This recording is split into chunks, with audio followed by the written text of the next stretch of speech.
विधवा की शादी। सिर्फ 30 साल की थी नीलम जब एक कार हादसे में उसके पति की मौत हो गई। उसकी गोद में था उसका 4 साल का बेटा और ढेर सारी जिम्मेदारियां। नीलम को सजने संवरने और अच्छे कपड़े पहनने का बहुत शौक था, लेकिन पति की मौत क्या हुई, नीलम की तो जैसे दुनिया ही बदल गई।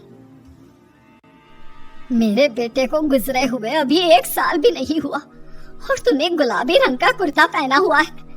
तुझे अपने पति के जाने का जरा भी गम नहीं है क्या? ऐसी बात नहीं है मम्मी जी, लेकिन पूरी जिंदगी सिर्फ रोकर तो नहीं गुजारी जा सकती ना। तो क्या करेगी? पार्टियां मनाएगी? अरे एक तो मेरा बेटा मर गया और तुम्हें कोई फर्क ही नहीं पड़ता। मम्मी जी, मेरा भी पति गया है और इस बात से मुझे कितना फर्क पड़ता है मैं आपको बता भी नहीं सकती। लेकिन अगर मैं रोती हूँ तो मेरा 4 साल का बेटा बहुत रोता है, अपने पापा को याद करता रहता है। उसे दिखाने के लिए ही सही मेरा ठीक से रहना बहुत जरूरी है। कुछ दिनों के बाद, मम्मी जी मैं नौकरी करना चाहती हूँ। लेकिन उसकी क्या जरूरत है? यहाँ घर में रह रहकर मेरा दम घुटता है। पूरा दिन मुझे अपने पति की याद आती है। कुछ देर के लिए ही सही घर से बाहर जाऊंगी तो शायद कुछ अच्छा लगे।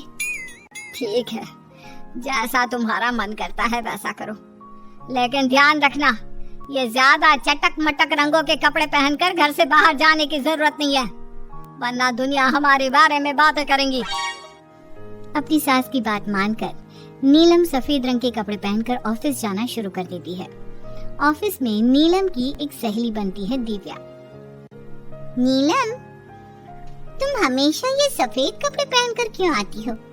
दिखने में इतनी सुंदर हो, जॉब करती हो, तुम्हें अच्छे से रहना चाहिए। तुम्हें तो पता ही है, 1 साल पहले मेरे पति की मौत हो गई और इसीलिए मेरे ससुराल वालों ने कहा है कि मुझे सिर्फ सफेद कपड़े ही पहनने चाहिए, वरना लोग मुझे गलत समझेंगे। लोगों के हिसाब से तो अपनी जिंदगी जीना ही गलत है, लेकिन तुम कब तक ऐसे रहोगी? जो हो गया उसे भूल जाओ। मेरा भी बहुत मन करता है कि तुम लोगों की तरह रंगीन कपड़े पहनूं, अच्छे कपड़े पहनकर तैयार होकर रहूं, लेकिन फिर मोहल्ले वाले और रिश्तेदार मेरे बारे में उल्टी सीधी बातें बनाने लगते हैं। देखो, तुम जॉब करती हो, तुम्हें लोगों की बातों की परवाह नहीं करनी चाहिए। अगले दिन नीलम जाने के लिए तैयार होती है और रंगीन कपड़े पहन लेती है। ये देखकर नीलम की सास को गुस्सा आ जाता है। देखो बहू, तुम्हें समझाया था ना, अब तुम विधवा हो, तुम्हें ऐसे रंगीन कपड़े नहीं पहनने चाहिए।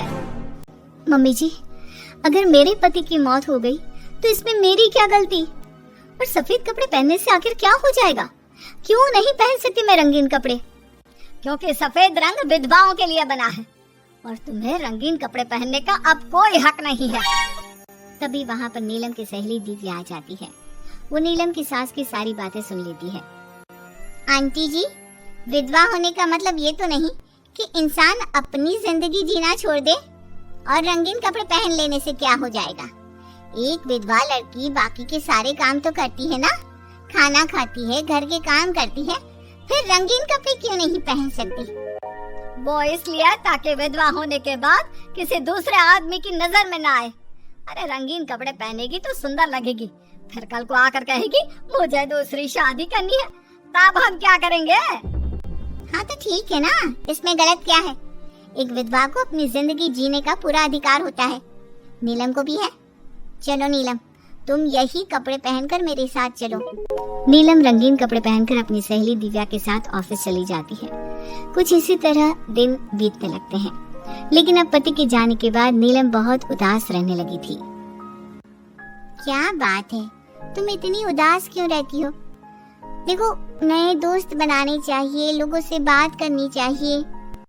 तुमने देखा ना, कितनी मुश्किल से सफेद रंग के कपड़ों से मुक्ति मिली है, और अब रंगीन कपड़े पहनूंगी, दोस्त बनाऊंगी तो समाज मुझे वैसे ही जीने नहीं देगा। इस मामले में तुम्हें समाज की परवाह नहीं करनी चाहिए नीलम। लोगों का काम क्या है, बातें बनाना ही तो है। कुछ दिनों के बाद नीलम के ऑफिस में एक लड़का आता है। उसका नाम अमर था। वो धीरे धीरे नीलम को पसंद करने लगता है और एक दिन वो नीलम से कहता है, नीलम, तुम मुझे बहुत अच्छी लगती हो, मैं तुमसे शादी करना चाहता हूँ। लेकिन अमर, मैं एक विधवा हूँ और मेरा 4 साल का एक बच्चा भी है। मैं तुमसे शादी नहीं कर सकती। मुझे तुम्हारे विधवा होने से कोई फर्क नहीं पड़ता। मुझे तुम एक अच्छी इंसान लगी और इसीलिए मुझे तुमसे शादी करनी है। लेकिन मुझे मेरी फैमिली से इस बात की परमिशन कभी नहीं मिलेगी। तुम उसकी चिंता मत करो, मैं तुम्हारे घर आकर बात करूंगा। कुछ दिनों के बाद अमर नीलम के घर पहुंचता है। नमस्ते आंटी जी, मैं अमर हूँ। मैं आपकी बहू नीलम से शादी करना चाहता हूँ। मुझे तो पहले से पता था।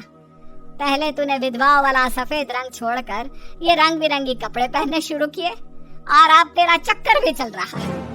नहीं मम्मी जी, आप गलत समझ रही हैं। मैंने ऐसा कुछ नहीं किया। अगर ऐसा कुछ नहीं किया तो फिर कौन है ये लड़का और यहाँ हमारे घर तेरे साथ शादी करने की बात करने क्यों आया है? आप नीलम को गलत समझ रही हैं।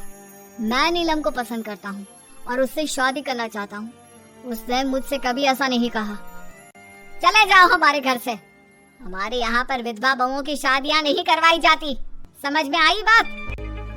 अमर वहाँ से चला जाता है और नीलम की सास उसे बहुत उल्टा सीधा सुनाती है। कुछ दिनों के बाद पड़ोस में एक शादी होती है। वहाँ पर सारी औरतें तैयार होकर आती हैं। नीलम की सास भी उसे वहाँ पर चलने के लिए कहती है। नीलम सफेद रंग के कपड़े पहनकर अपनी सास के साथ वहाँ पर जाती है, क्योंकि ऐसा उसकी सास ने कहा था। पर सारी औरतें काफी सुंदर तैयार होकर आई थी। देखो तो मेरी साड़ी का कलर कितना सुंदर है, तुम्हें पसंद आया? और ये देखो मेरे कंगन, पिछले महीने ही दिलवाया थे मेरे पति ने। कितना अच्छा डिजाइन है ना? अरे तुम्हारी मेहंदी तो दिखाओ, रंग तो बहुत सुंदर आया है। लगता है तुम्हारा पति बहुत प्यार करता है तुमसे। और नहीं तो क्या। और वैसे भी ना, मुझे मेहंदी का ये लाल रंग बहुत पसंद है। अरे जरा उधर तो देखो, नीलम वहाँ पर क्या कर रही है? हम सबके बीच में विधवा का क्या काम? अरे इसका यहाँ होना तो मनहूसियत है। इसकी सास को इतना भी नहीं पता कि इसे यहाँ नहीं लाना चाहिए था। ऐसे सफेद कपड़े पहनकर बैठी हुई है, दूर से पता चल रहा है कि उसका पति मर गया। नीलम की सास ये सारी बातें सुन लेती है और फिर अपनी बहू के उदास चेहरे की तरफ देखती है। नीलम की सास को इस बात का एहसास होता है कि उसने अपनी बहू के साथ अच्छा नहीं किया। घर आने के बाद, नीलम जरा मेरे पास आना बेटा। क्या हुआ मम्मी जी? मुझसे कोई गलती हुई है क्या? लो बेटा, बहुत सुंदर सुंदर और रंगीन साड़ियाँ हैं, ये सब तुम्हारे लिए। और सुनो, वो जो लड़का उस दिन घर आया था ना, क्या नाम था उसका? अमर। उसे कहना कि वो मुझसे आकर मिले। लेकिन अचानक क्या हुआ मम्मी जी? सब ठीक तो है ना? आप ये कपड़े मुझे क्यों दे रही हैं? और अमर से क्या काम है? बेटा, मेरे बेटे की मौत के बाद भी तुम मेरा इतना ख्याल रखती हो, नौकरी करती हो, पैसे कमाती हो। आज जब उस शादी में मैंने दूसरे लोगों की बातें सुनी, तब मुझे इस बात का एहसास हुआ कि विधवा होने के बाद भी तुम्हें जीने का अधिकार है। मम्मी जी, मैं कुछ समझी नहीं। देखो बेटा, जो चला गया वो चला गया, लेकिन आज के बाद तुम रंगीन कपड़े पहनोगी, खुश होकर रहोगी। और हाँ, मैं खुद तुम्हारी शादी अमर के साथ करवाऊंगी। लेकिन मम्मी जी, आप ये सब क्यों कर रही हैं? मैं तो आपके कहने पर सफेद कपड़े पहनकर शादी में गई थी। वही तो बेटा, मुझे अच्छा नहीं लगा। और ऐसा तो किसी किताब में नहीं लिखा कि विधवा होने के बाद एक लड़की को सिर्फ सफेद कपड़े पहनने चाहिए। अगर तुम ससुराल में रहकर अपनी जिम्मेदारी उठा सकती हो, तो फिर अपनी जिंदगी में सारी खुशियों पर भी तुम्हारा अधिकार है।